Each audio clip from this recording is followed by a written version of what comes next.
Zapier Tables is a no-code database tool that lets you easily move and store data. You can also build zaps to fire off actions and other apps that you use. With tables and zaps, you can build an entire lead management system that lets you automatically add every new lead you receive via a form or other app straight to a table, so you can keep track of everyone.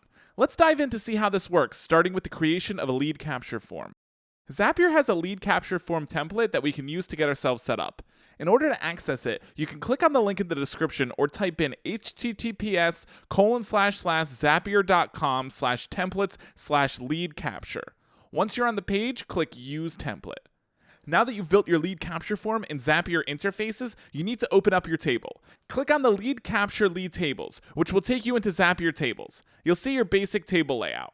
If you'd rather create your own table from scratch without first building a lead capture form in Zapier interfaces, head over to your tables dashboard. On the top right corner of your screen, click Create.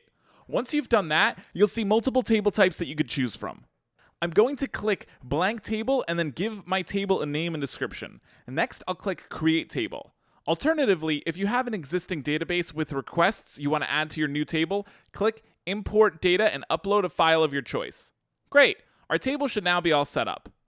Because I'm building a specific lead management process that adds leads from my form to my table and then sends them as a sales email, I want to include as many details about the submitter as possible. I can edit my existing fields by clicking on each field name and then clicking Edit Fields. Clicking the Edit Field button will open up a right side panel that will allow me to edit the field name and field type, align the text, and add icons. If you need to add new fields, just click on the plus icon on the right hand corner and repeat the same process as above. I can also drag and drop my fields in order to move them into an order that I see fit. I can also right-click each field name in order to lock, hide, and delete each field. If you want to now import records into your table or download your existing records, you can easily do that by clicking on the three-dot icon in the upper right-hand corner of your table. If you want to view a specific record in full, right-click on any fields and click Expand Record. Expanding a record lets you take some additional steps, like copying a link to the specific record, duplicating it, deleting it, and so on. Now that you've customized and added all of your fields to your tables, you'll want to make sure that your lead capture form matches your tables field. If you've built your lead capture form in Zapier interfaces, head back to your form. Click Edit in your form fields. Then click Add Fields in your right-hand panel. You can insert fields from your connected table without having to create them from scratch. Once you've added your field, remember to scroll down and click Insert Field, which will save your fields automatically. While I have my main table set up, I now want to further customize it by adding an AI that will help me draft my email responses automatically. That means that for every message a lead submits through a form, OpenAI will generate a custom form response that I can send them. To add an AI field to your table, click the plus icon to add a new field. Enter the name description, in my case I'll use Nurture Email, and select AI field from the dropdown under Field Type. Next, you need to authenticate your OpenAI account. Click Select Authentication from the dropdown under OpenAI Authentication and connect your account.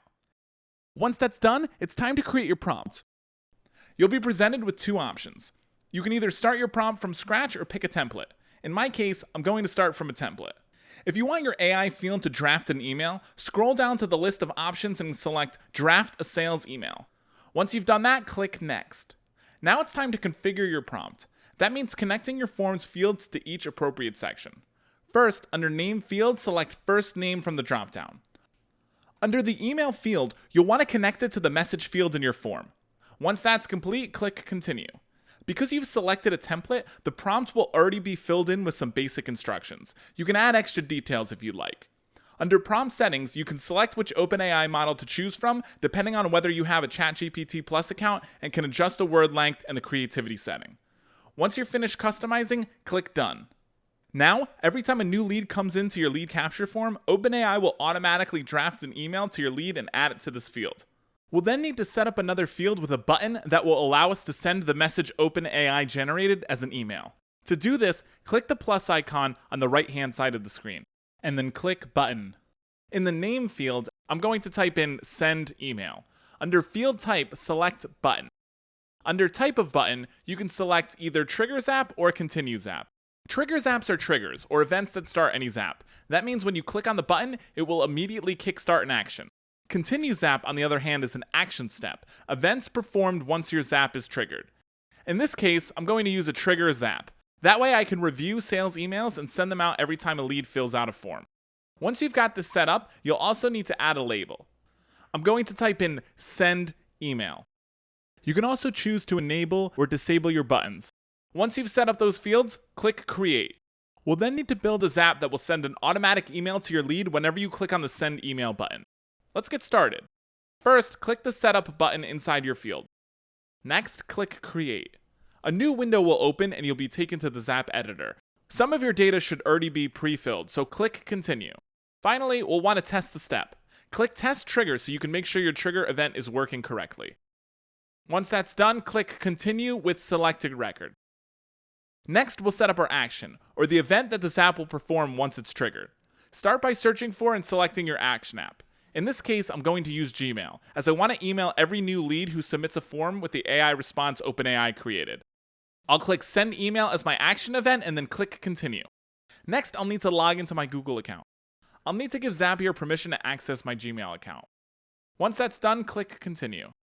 From there, we can start to assign our trigger apps data into the action apps fields. I can select from the drop-down menu or add my own text to customize my Zap even further. Once that's complete, I'll test the step. Let's go back to our tables to make sure that this worked.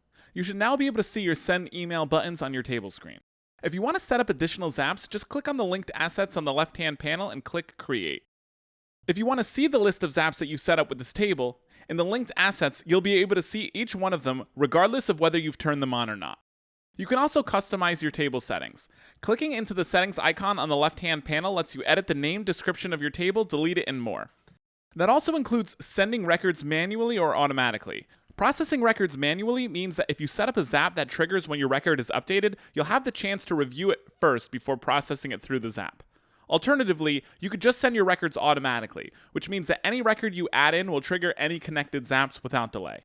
Once you're happy with your table layout, you can share the table with other team members by clicking share on the top right corner. You can also share your tables with anybody in your organization if you have a team or enterprise plan, and can create a public link for viewing as well. There's a few different levels of access which will allow you to decide how much control you want over your table. If you've taken all these steps, you should be set. If you want to test this process, go back to your interfaces page and open your lead form we set up earlier.